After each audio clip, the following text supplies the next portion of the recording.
All right, welcome back to another episode of stuff we're going to do on the Rush. So today, being that it was brought up in the Rush community page, I wanted to go ahead and show what I do to change the diff fluid. Now there was a guy who recently had their rear differential rebuilt by Rush. He got it back, put it in the car, ran it for the last 8 hours, and it's time to change his fluid. And he can't get the bolt out to drain the fluid. So I'm going to show you what I do before I drain my fluid. It's not something that you have to do, but I like to warm my diff up just at least to get it warm to the point where the fluid drains out a little bit better. I know how thick gear oil is, and so obviously I know that I'm going to get a better fluid change when it is warm. Again, it's not necessary. I have also done it while it was cold just fine. It's just this differential does not hold a lot of fluid, so I always want to try to do the best I can to maintain it the best as possible. So in any case, I'm going to show you what I do and how I do it, and show you how I warm it up, and then I'll show you how to go ahead and change the diff fluid and how to fill it up and how to know when it's full. All right, so stay tuned and I'll be right back. Okay, first things first is I want to show what the temperature is of the differential right now. It's been sitting in my garage, and now you can probably see, maybe I'm going to get a little bit closer, you can see that it is 81 degrees, 81.7 degrees to be precise.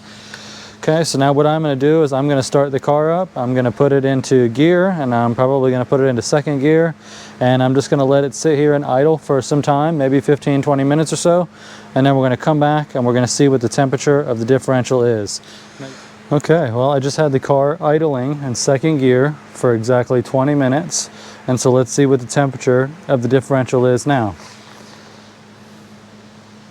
So you can see I am 109 degrees, 108 degrees right by the drain plug, where I was only 80 degrees before. And you can see it's definitely cooling down as it sits here, but there's spots. There's a spot that's 112, okay, 120. So the diff will warm up just fine. I mean, obviously it is not 150 degrees, but we don't need it that hot. Okay, so what you can see here is now that it's warmed up, what I'm going to do is I'm going to break these loose. Now I'm using the T-Allens that Rush recommends, and you can find the link on the forum. These are 6mm. Okay, so I'm just going to go ahead and break the first drain plug. Now you'll notice that there are two of them on the car. Okay, so I've got one. Now I'm going to rotate it, get the other one pointing up here, and again, all I'm doing is breaking these loose while it's nice and hot. Okay, and there's the second one. Okay, not bad. Now breaking them loose when they're cold is much more difficult. Okay, so now the next part of the puzzle is we want to get an oil catch under there. Well, I've got to jack it up just a little bit higher from where I had it when it was running so I could fit my drain pan underneath there. Now I'm just going to push the drain pan underneath from behind, make sure that I get it right below the diff. Now I will say that this fluid will drain on the exhaust. There's really not a whole lot you can do about it. But, so I'm going to take, show the camera. I'm going to take both drain plugs out entirely, okay? Well, I'm just going to set them back here on the frame rail. I'll rotate, take the other one out. And then once we go to fill it, I'll show you why there's two and why they're placed the way that they are. And so you can tell how much it's going to start draining on out. Okay, so now I've got one pointed directly down, and the fluid is draining.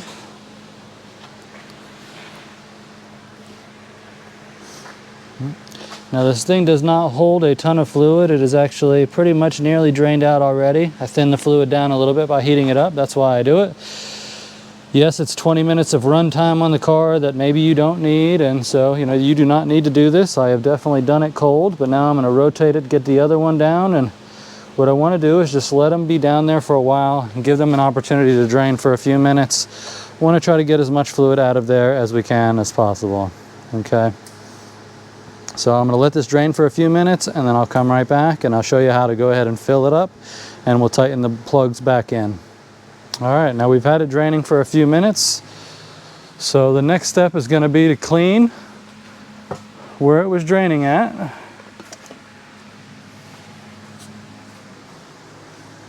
Okay, so all we're going to do is come in here with a rag, clean off where it was draining out. Okay, now obviously once it's clean, that is it. At this point, we are ready to fill.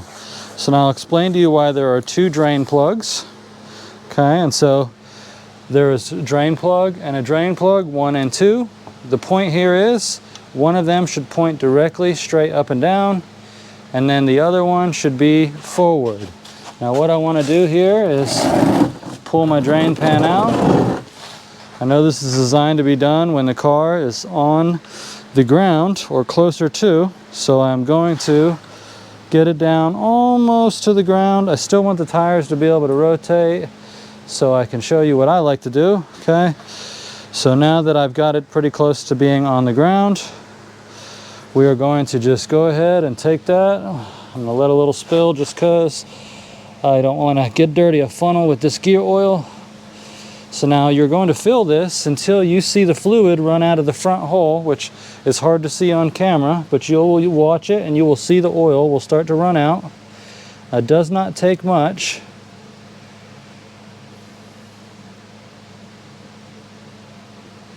But obviously it's thick and you can't rush it in this top hole or it will just overflow. You've got to let it soak down in there.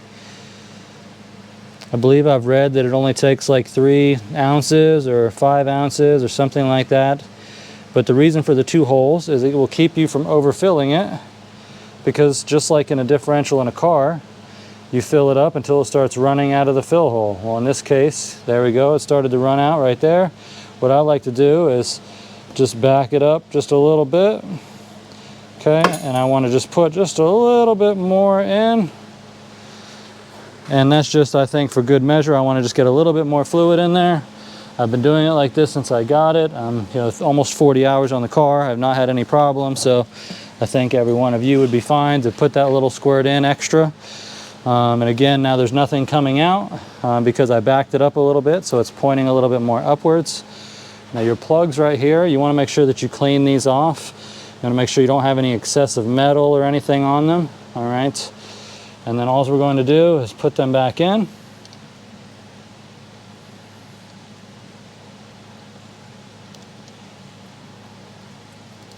Okay, there's one. Same goes for the second one. Clean it off good. Make sure there's no metal. Make sure the washer is in good shape. Okay, again.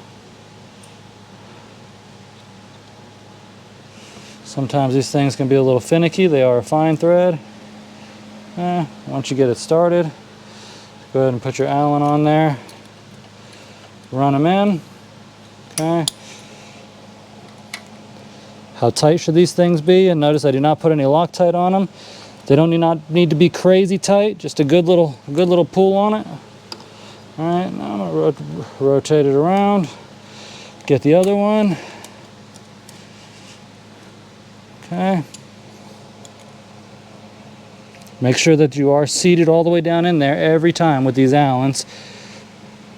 Okay, good little ooga, not an ooga, just a one ooga. Make sure that it's tight. Again, clean it off. We'll have to clean the paint markings off. We want to put some fresh paint markings on both of these guys. And just to make sure that we can look at them and make sure that they don't back on. As you can see, this one's lined right back up with its old paint marking. And actually so has that one just a little bit, but I'll put some fresh on there just to make sure that we know. All right, that's all there is to it. The diff fluid has changed. It's really that simple. As you may have seen on the community page, if you're on there and you were on there today, there was a little bit of a conversation that opened up. I love everybody's feedback and everybody's input and everybody's 2 cents. I mean, there's a 1,000 ways you can do a lot of things on a car. This is just the way that I prefer to do it. I have my reasons. I know that it helps me break those bolts loose, as in the one guy on there is having an issue getting his bolt loose and he doesn't want to strip it. I get it. So, you know, heating it up, obviously you could use a little torch or something like that if you wanted to heat it up some other way. Take it for a ride down the road if you live in a place where you can take it down the road, which I do and I could. I just don't really like to do that. It's just personal preference. I usually run it up and down the road right before I put it on the trailer, just to make sure that, you know, everything it's shifting and everything seems okay. But outside of that, I really don't like to drive the car on the street. But yeah, so that's the diff fluid is changed. It's ready to go. It's tightened back up. I just got to get my paint marker pen out, put some fresh paint markers on it, and I'm good to go. Now, while I do have it jacked up and while I did just warm it up, the CV axle's warmed up as well. So that's actually my next thing and going to be my next video is I'm going to be rebuilding the CV axles, showing you how to remove them, rebuild them, and put them back in the car, torquing the bolts down, the whole 9 yards. And so stay tuned for my channel, and that'll be the next video. Thanks for watching.